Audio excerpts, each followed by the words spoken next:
Um, by the way, I didn't use any AI when I was preparing this talk. I hope you appreciate that. Yeah, yeah. Thank you.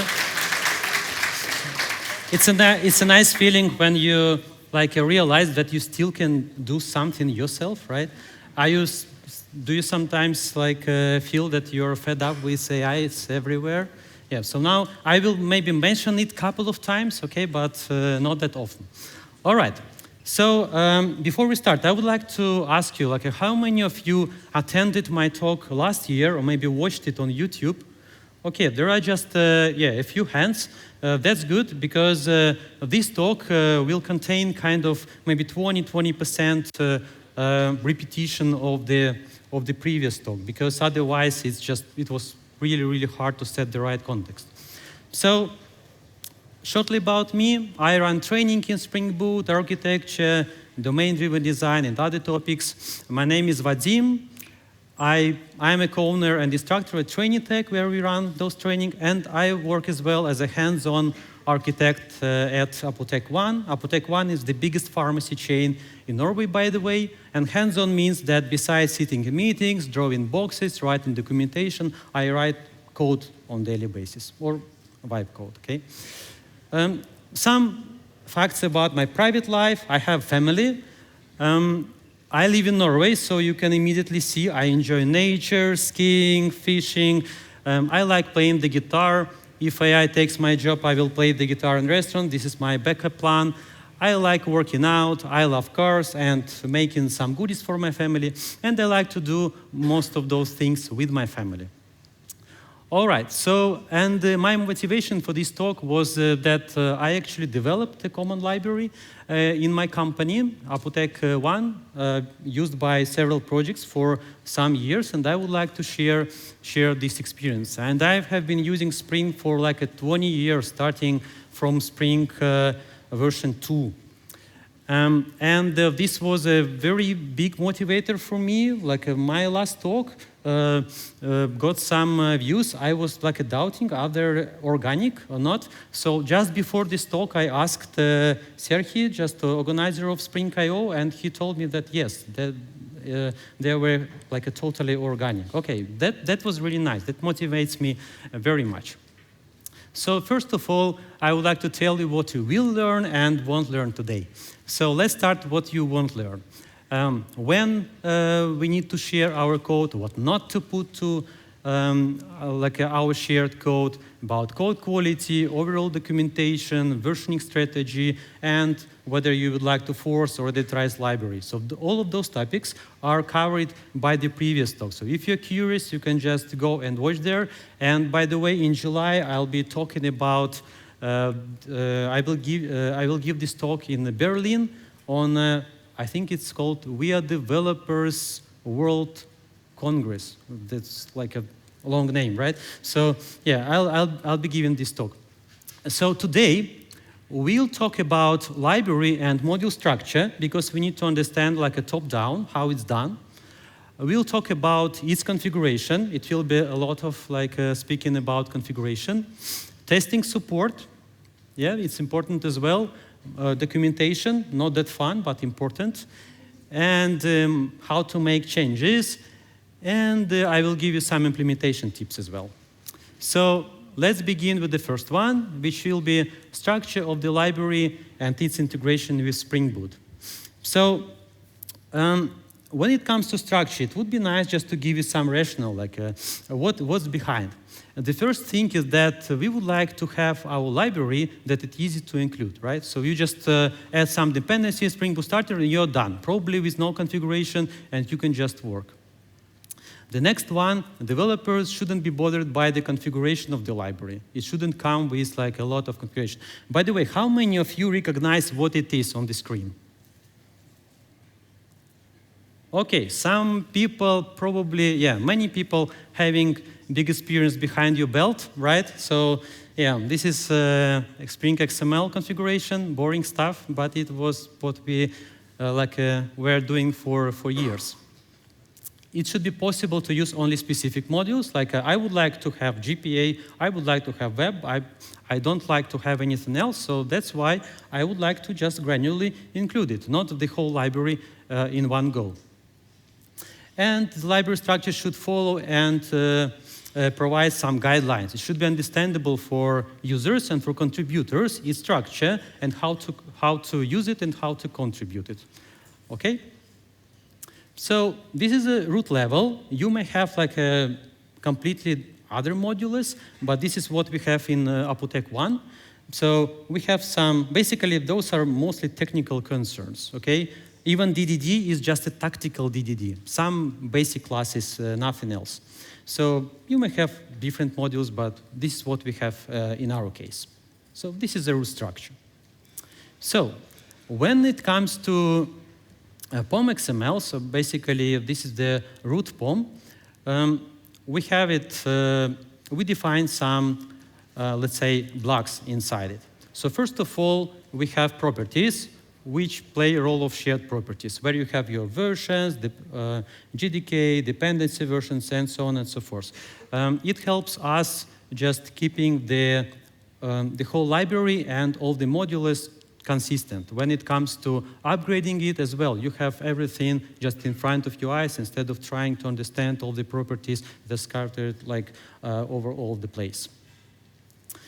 Default plugin settings, which exist in the plugin management section. So basically, when we write any module inside that library, all of those modules that define some plugins will automatically get those configurations. I hope you are familiar with plugin management, like mostly yes. Okay. Plugins, default plugins to run, which means that any module defined inside that library will automatically be run with those plugins. In our case, we have only two, Gmaven Plus and Checkstyle, because we use a Spock framework. So that's why we have two. You may have more, but just try to keep them like as few as possible, okay? So they should be just maybe a few of them, maybe one. Dependency management. So dependency management declares dependencies with their versions. So dependency management is nice because when you will implement modules inside your library, you won't need to specify versions. So dependency management section in Maven contains dependencies with their versions. So in client project, you just define dependency and you don't specify the version. And some dependencies that will be included by default to any module inside the library, like, for example, logging, some, let's say, dependency on logging API. So this is the root POM. Now, we go to the module level. So we have now talked about like at the root level, it was root configuration. Now, each module, like you saw before, like CQS, DDD, and search, and others. So let me just tell you about the like a conceptual picture. So each module will consist of several submodules. The first submodule has suffix core. It's just a few of classes that don't depend on any specific framework. And this is mostly done for the sake of good design, like what we can provide to our client projects in terms of API, so they can use it. When they write tests, they don't need to spin up Spring application context, just pure APIs, nothing else, okay? The next one has a submodule, has a suffix Spring, and basically contains some implementations used by Spring, implementations of those APIs defined in the core. Next one, Spring Boot auto-configure, contains auto-configurations and properties.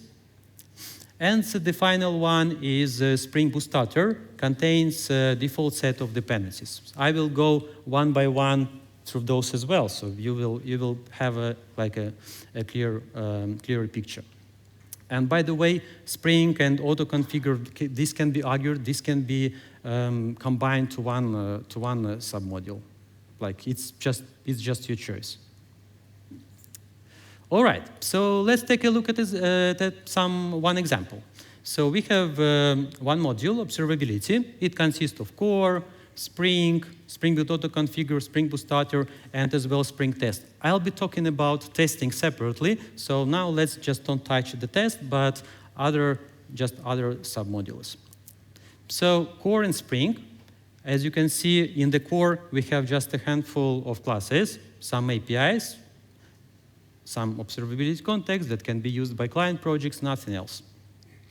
And in the Spring, we have implementation of those APIs. Okay. Now, so Spring depends on core, and what does depend on Spring? Spring Boot auto-configure depends on Spring that contains some auto-configurations and property classes. So this is like one thing that is important to remember when you implement Spring Boot auto-configure modules. As you can see, we have different auto-configurations. Like we have default observability config, we have micrometer observability config, which means that those auto-configurations will be activated when some dependency is presented. But in order to compile this Spring Boot auto-configure, we need micrometer dependency, right? Without micrometer dependency, you won't be able to compile the whole module, okay? But these dependencies should be declared as optional dependency, because client projects, maybe they don't use micrometer, okay? That's why you should always remember and keep in mind then when you implement some shared modules, providing auto-configurations, dependencies that auto-configurations use, they should come with optional Maven dependency. That's important. And Spring Boot starter, as you can see, just two files, pom.xml and readme. And pom.xml actually contains a set of, like a default set of dependencies you will get when you include this starter in your client project. In our case, we chose to go with micrometer and bridge for open telemetry. In your case, you may go you may choose other options, but this is what we have. All right, and we have as well a special module which is called Bill of Materials, Java Libs dependencies. So it contains all the versions of all the submodules that are included in the library. So if you need to include specific Spring Boot starters, you basically import this BOM and you include only specific modules. So this is like what you have in Spring, right? So you include some Spring Cloud dependencies, Spring dependencies. So this works exactly in the same way. And this is what we would like to have in our shared library. One caveat though. So if you want to use some version ranges, like I, for example, want to get all the fixed versions, patch versions automatically in my client projects. Unfortunately, this cannot be done for BOMs. So you can't specify version ranges for BOMs. This is a limitation of Maven. Okay, so this is kind of a choice. All right, let's talk about configuration. And let's start with auto-configuration. That's our kind of the most important ones. So auto-configurations basically are defined using this meta-annotation auto-configuration. This is annotation that is annotated with configuration annotation. And the main difference between configuration and auto-configurations is the following. So let's say we have this auto-configuration. Service A and service C depend, they both depend on service B. And as you can see, we can just call a local method, and the same instance of the service B will be returned to the service A and service C when we instantiate them. How is it done? So Spring creates a proxy for all our configurations. So all the local calls will be intercepted, and this is how you get the same instance of service B. All right? However, when it comes to auto-configuration, no proxying mechanism just occurs here, which means that in order to get the same instance of service B, for service A and service C, we need to define them as parameters. This is as well important to remember. If you just define annotation auto-configuration and you will proceed with local methods, so surprisingly, you will get 3 different instances of service B, which can be just surprising in some cases. All right, auto-configurations should as well come with conditional annotations. This can be conditional missing bean, conditional property, and so on and so forth. Because we want to instantiate those beans only in the case when our client projects don't have their own beans. So auto-configurations should come into play only like at the last step, right? So how basically can we override beans when it comes to having multiple, let's say, having client projects using shared libraries? So by default, auto-configuration will provide you some bean instances. If you want to have a special bean instance in your client project, so basically you just define it with no specific annotation. You just define it, and it will override the one declared by the auto-configuration. You have one more level. You have a testing level. So in test code, you can define the same bean, if it's already defined in production code, and put a primary annotation. This is how it's done in our case. By default, it's provided by auto-configurations. If you need to redefine in the client projects, just define the bean. You don't need any primary annotation, nothing else. But if you need to override it one more time, which happens really, really rarely, but sometimes it happens, you just add a primary annotation. There are more annotations like a fallback and test bean. I'm not sure if you're aware of them. So those are covered in my previous session. You can just go and check them out. Okay, so one important note about auto-configurations. So you need to make sure your auto-configuration runs after ordinary configurations. Because if you don't do that, Spring may choose your auto-configuration before your client project bean definitions. And then auto-configuration will check, okay, conditional missing bean, there is no bean here, I will just provide you my bean, and then client projects won't be able to kind of define it, or maybe Spring will fail, okay? And you have this like a file. You should define this file, which kind of ensures that auto-configurations will run after.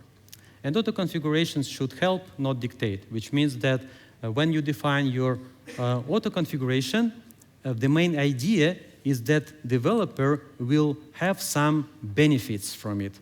But it's not like the idea is not that, oh, we will provide you auto-configuration and will be required from you having some properties, instantiating some beans, you will adhere to our standards, and so on and so forth. Developers should feel help, not like someone just put a lot of obligations by those auto-configurations, okay? Now, let's talk about configuration discovery and defaults. And this topic is often overlooked by developers. However, you just when you use Spring, you have it and you like it. So what would we like to have? We would like to have the following. So we open our IDE, we start typing something like here, for example, open up, and immediately our IDE shows us properties that you can use, and as well you can open documentation for it, some default values, some possible values. This is what we would like to have, right? When you use Spring, you have it. When you use some shared module, probably you don't have it, because we usually forget about it. So how to implement it, like how to give the same experience to our neighbor colleagues as Spring does? It's pretty simple. So the implementation exists in Spring Boot auto-configure. So we enable configuration properties. This is like what you usually have when otherwise properties won't be injected. We as well detect some define some prefix. We define some, let's say, some properties, some documentation, and then, which is important, we define Spring Boot configuration processor. Okay, so this processor will work as an annotation processor, and in the end, it will generate metadata, which will exist in a target folder, and metadata will contain all the properties with their documentation.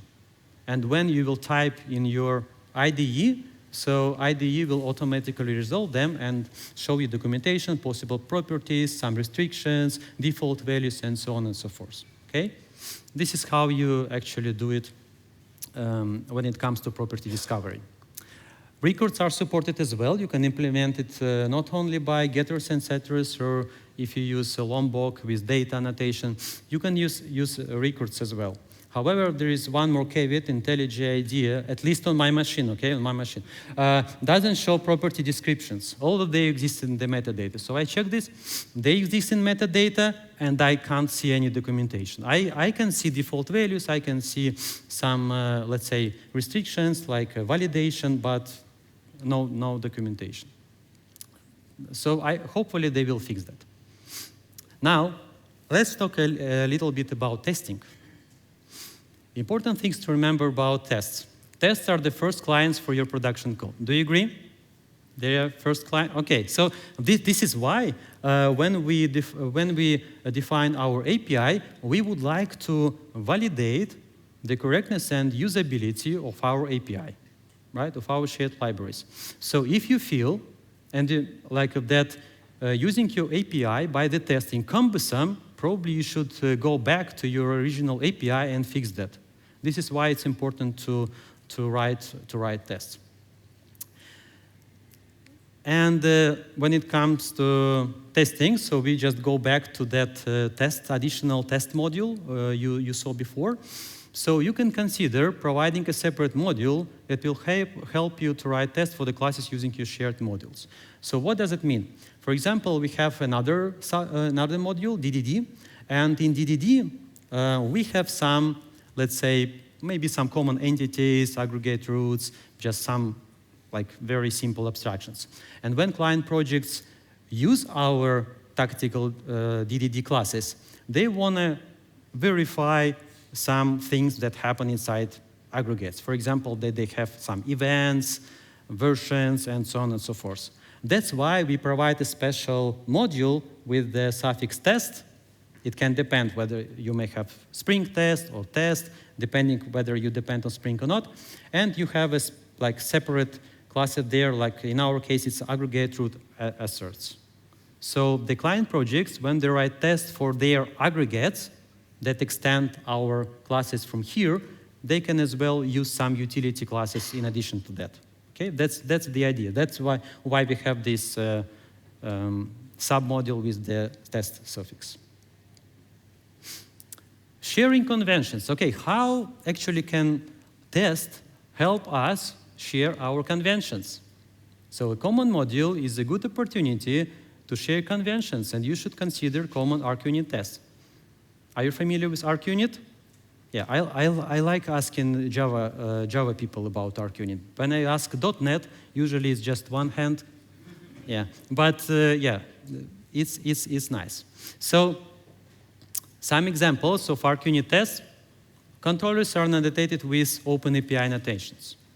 Would be nice to have, just not to forget that we just we add the OpenAPI annotations. Or for example, this one, which is a bit more complicated, but I like it very much. The code is free of package dependency cycles. Do you agree that it's nice to have 0 dependency cycles in your code? Yes, it's nice to have it, yeah. And what I like about, especially about this test, as you can see, the last invocation is because. So because contains kind of rationale for why we have this test. So it's kind of knowledge sharing. So you can just share your conventions between people. And the very last line contains this link, probably a link to your documentation. Have you ever written documentation and sent a link to your teammates asking to read and give you feedback? What kind of feedback do you usually get? Nothing.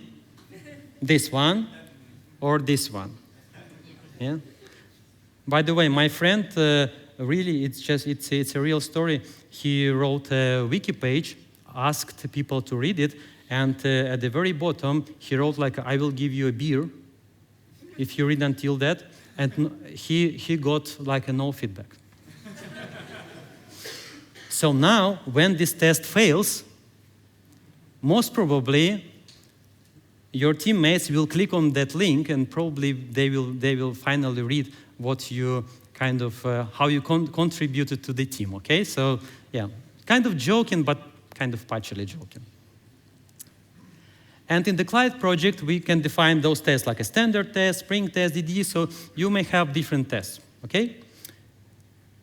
Do you see like any problem with that? Let's say I have a client project, and I didn't use a DDD module. Now I added dependency to DDD. Do you see any problem with that? Will it be easy to forget to add this line of code? It will be very easy. So usually you just add dependency on some Spring Boot starter. It works, and then that's it. So why should I remember about going back to my test and adding these conventions? I tried to solve it, like really like spend some time digging into ArcUnit API, how to do this, how to automatically run ArcUnit, and I failed. So I just couldn't find how to do it. So if you know, so please just maybe come to me after my talk, maybe give me some tips. So what did I do before? Instead, I just came from the other side, and I failed the build.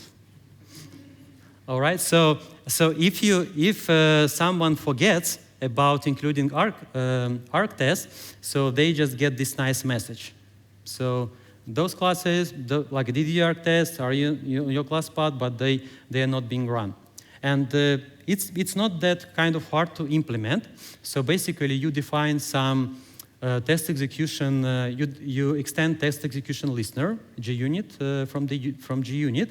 And this test execution listener contains test plan, and each test plan contains like IDs of all the tests that contain class names. So you can check if the DDD arc test is present in the test plan, then it's fine. If not, then you fail the build. Okay? And of course, you shouldn't forget to add this execution listener to meta-inf. Okay, documentation. Is documentation important? Is it fun? No. So I will talk real quick, okay? So a couple of principles about README files.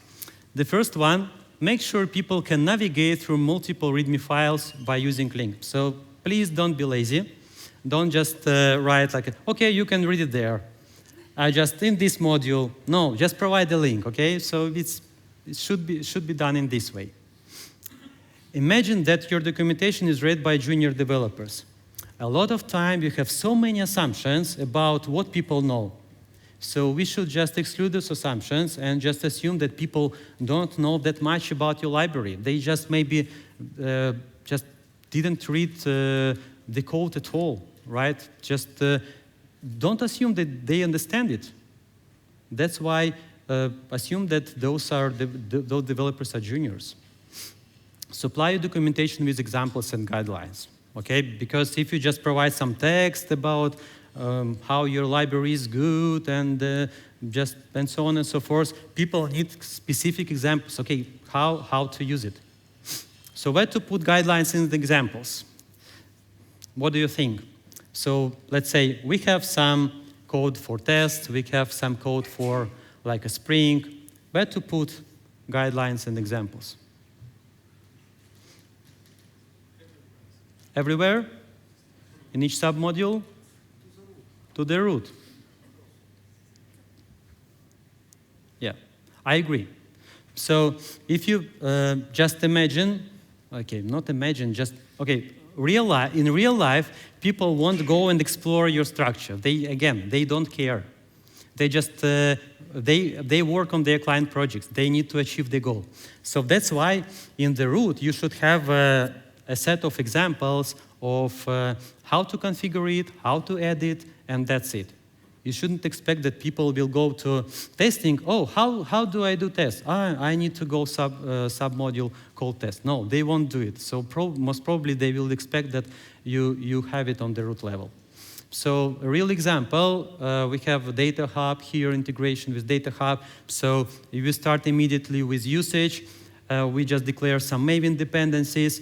Then we go further and we provide some how to configure it, basic configuration, code example that you can just copy paste to your project, and when it comes to testing, how to write tests. Okay, only in the end we have those like a sub-modules. If you're really curious, then you can go and read about sub-modules. Now, okay, that was real quick. So now let's talk about how to make changes. General tips about making changes. So they should be straightforward for contributors. All right, they shouldn't guess how to release your library. You should avoid long and complicated routines unless you want to work alone. So if you want to work alone, yes, provide like 15 steps on how to set up the library on your local machine and 20 steps of how to release it. Yeah. So yeah, if you want to work alone, fix the guidelines if people can't understand them. Do you have any idea of how to check whether people understand the guideline? So for example, someone is configuring, you just stand maybe behind. Do you have any tips how to check whether people understand or not? So the tip is keep silence. Let them do it alone, without your interventions. If you're just commenting all the time, so how can you check that they can follow guideline? Okay, so and you just observe and make some notes, and then you will improve. Okay, and if it happens, if people still they can't understand, it's your mistake, not theirs. You shouldn't. Maybe you're familiar with these use cases when someone can't follow the guidelines, and maybe your first reaction is, but I wrote guideline for you. I wrote this text, why can't you just follow and read it carefully, right? I did this good job. So probably the job is not that good, and you need to collect feedback and improve, okay? Documenting the changes, we chose in our company, in Apotec One, use a changelog file. You can just follow the link. It's super simple. Basically, you just specify version, date, what has been changed, edit, remove, deprecate it. So it's just, it's very easy. In our case, it works as a charm, especially when you use AI. So you can just, generate a lot. Migration guides. Again, avoid assumptions and specifically describe what changed and migration steps. And migration steps shouldn't only include what to do, but they should include how the code looks now in your client project and how it looks after the migration. So a real example as well, like a real screenshot. What changed? Again, little text, just little text, okay? And the migration steps. Before, you call it like this. After, you call it like that. So remember about before. Supporting old versions. Let's say one client project uses version 3. Now we are on version 4. And in version 3, we found a bug. What to do? Create a new branch. We don't have that much capacity. So we chose not support major versions, multiple major versions. In this case, we have a policy for our IT department that all the projects are constantly upgraded. All the time, they constantly upgrade. One of our big motivator is sneak. So when it finds a new critical vulnerability, it's like a kick. Now you have to upgrade your project. And in order to upgrade your project, you need to migrate to the newest version of the library, which is already upgraded. okay? So, and the result is that simplicity at the given capacity. Sometimes you don't need to overcomplicate and introduce those like, some enterprise features like supporting multiple major versions. Now let's talk about version ranges. So if you have version ranges in your client projects, so maybe you will end up with this kind of anti-pattern, irreproducible builds, right? So you build your client projects once with Java libs, and it works fine. Then we release some patch, you build once again, and it fails, potentially. Okay? However, we like using it because of this benefit. If we have some improvement or fix, then we don't need to upgrade every client projects. So all the client projects get those changes automatically. It's a choice. So I don't tell you that you have to do it, but this is what we are doing. And sometimes, okay, yes, it may fail, but on so rare occasions. Yeah. This is work in our company. And I'll give you some implementation tips in the end. So this will be the last block. So first of all, don't be too smart, which means that when it comes to providing some code that will be used by your colleagues, probably we would like to just give them all we know.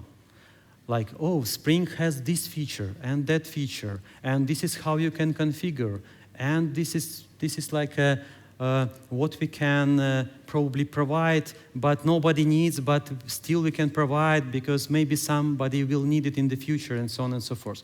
Because the main problem with that, all of those features you will need to support afterwards. Maybe Spring will deprecate something, maybe they will change something, and you will need to support it.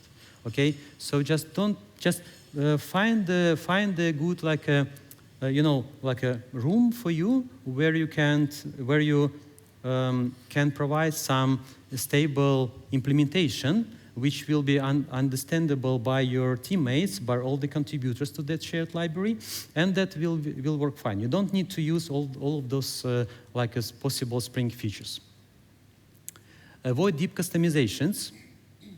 Have you ever had this experience, once you got a specific, let's say, problem, you found a way of fixing it by extending some internal Spring class, overriding some method, and then Spring changed it, this API, deprecated it, and you came to the original problem after 1 year.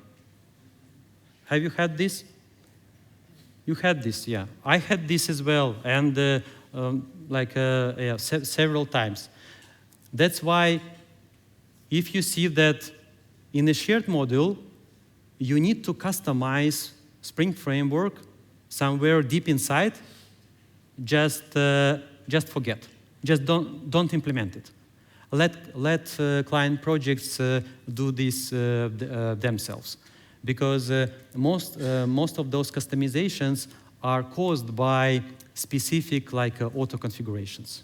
Sometimes you just in the client projects, this code looks very simple, but in order to satisfy all the client projects, you need to customize Spring deeply.